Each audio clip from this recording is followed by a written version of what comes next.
Hello everyone, my name is यश। आज बात करते हैं गवर्नमेंट पॉलिटेक्निक मऊ के बारे में। तो ये पॉलिटेक्निक आप electronics engineering, computer diploma in computer science and engineering, textile technology जैसी ट्रेड के साथ रन होती है। इन्हीं ट्रेड्स पे यहाँ पे लेटरल एंट्री में भी एडमिशन होता है। इन्हीं ट्रेड से रिलेटेड अगर आपका कोई क्वेश्चन इस पॉलिटेक्निक से रिलेटेड अगर आपका कोई क्वेश्चन, कोई डाउट हो तो कमेंट सेक्शन में आप मुझसे अपना क्वेश्चन पूछ सकते हैं। बाकी सारी इन्फॉर्मेशन इस ITI से रिलेटेड आपको डिस्क्रिप्शन में मिल जाएगी।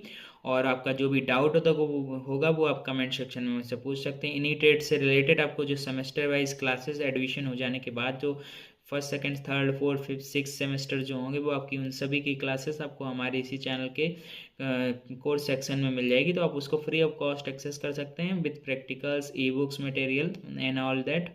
और साथ ही आपको इसी चैनल पे पॉलिटेक्निक इंटर्नशिप और पॉलिटेक्निक जॉब्स की भी इन्फॉर्मेशन कम्युनिटी टैब में मिल जाएगी। तो आप इस चैनल के साथ जुड़ सकते हैं। अगर आप पॉलिटेक्निक से हैं तो इस चैनल को जरूर सब्सक्राइब करें। पॉलिटेक्निक के अपडेट्स के लिए आप इस चैनल के साथ बने रहिए। Thank you so much.